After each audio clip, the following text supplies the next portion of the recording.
99% মুসলিম অধ্যুষিত গ্রাম নাটোর জেলার লালপুর থানার পাইকপাড়া।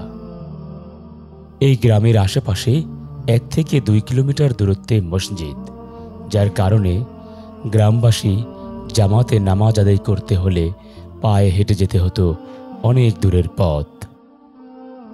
অনেক কষ্টে টিন, বাঁশ এবং কাঠ দিয়ে তৈরি করা হয় দক্ষিণ পাইকপাড়া জামে মসজিদ। মাথার উপর সূর্যের তাপের গরম উপেক্ষা করেই নিয়মিত 80 থেকে 100 জন মুসল্লি আল্লাহর দরবারে সিজদা করেন এই মসজিদে।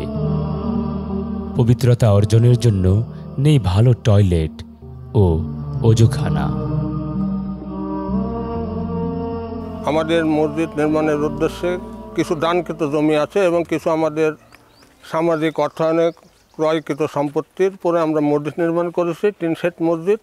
আমাদের মসজিদে যে এত গরম, আমরা গরমে ছেলেবেলি সবাই থাকতেই পারি না, গরমে ঘেমে অতিষ্ঠ হয়ে যায়।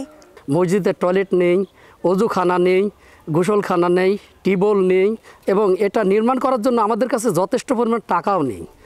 এই মসজিদটি আপনাদের সহায়তা পেলে আমাদের অনেক উপকার হবে। সুন্দর একটি মসজিদ কমপ্লেক্সের স্বপ্ন দেখেন এই এলাকার সামর্থ্যহীন দরিদ্র মুসলিম জনগোষ্ঠী।